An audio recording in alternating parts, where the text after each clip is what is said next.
तो किती? ABP माझाचे associate executive producer आणि वरिष्ठ पत्रकार विजय साळवी यांना क्रीडा पत्रकारितेतल्या उल्लेखनीय योगदानाबद्दल आणि इलेक्ट्रॉनिक माध्यमातल्या कार्याकरता राजरत्न पुरस्काराने सन्मानित करण्यात आले। मुख्यमंत्री फडणवीस यांच्या हस्ते हा पुरस्कार प्रदान करण्यात आला। नागपूरमध्ये श्रीमंत राजे रघुजी महाराज भोसले स्मृती प्रतिष्ठानतर्फे दिल्या जाणाऱ्या राजरत्न पुरस्कार 2026 चा वितरण सोहळा मोठ्या उत्साहात पार पडला। विजय साळवी यांच्यासह विविध क्षेत्रात काम करणाऱ्या मान्यवरांना राजरत्न पुरस्काराने सन्मानित केलं जातं। परंतु क्रिकेटमध्ये आपला नेहमीच आवडता विषय राहिला तो म्हणजे क्रिकेटचा गॉड श्री सचिन तेंडुलकर।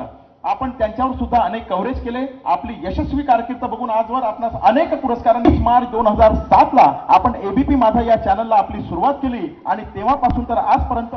तर याच पुरस्काराच्या मंचावरून एबीपी माझाचे प्रतिनिधी विजय साळवी यांनी मुंबईतल्या खेळाडूंसाठी मैदानाची मागणी केली, ज्यावर मुख्यमंत्री फडणवीसांनी सकारात्मकता दर्शवली आहे।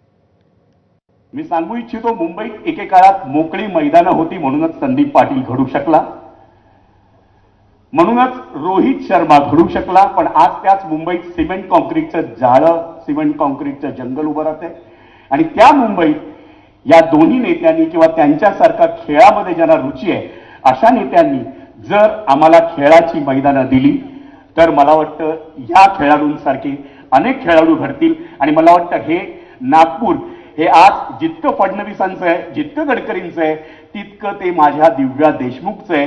त्यामुळे क्रिशा सोनी असेल, मधुरा असेल किंवा पुण्याचा सागर कांबळे असेल, अशांना खेळाची मैदानं हवी आहेत, जलतरण तलाव हवे, ते त्यांनी द्यावेत। विजय साळवी यांचं भाषण आपण ऐकलं, त्यांना आपण नेहमीच पाहतो, ते पत्रकार आहेत, क्रीडा या विषयात आपण सगळे जाणतो की एक प्रकारचे एक्सपर्ट आहेत।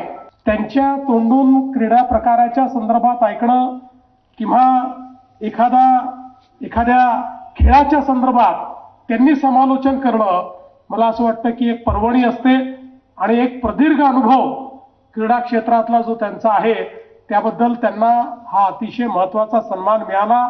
मी त्यांचं मनापासून अभिनंदन करतो आणि क्रीडा क्षेत्राकरता त्यांनी ज्या अपेक्षा व्यक्त केल्या आहेत त्या अपेक्षा आपण निश्चितपणे पूर्ण करू। यासोबत एक छोटासा ब्रेक, लगेच परत येतोय, पाहत राहा एबीपी।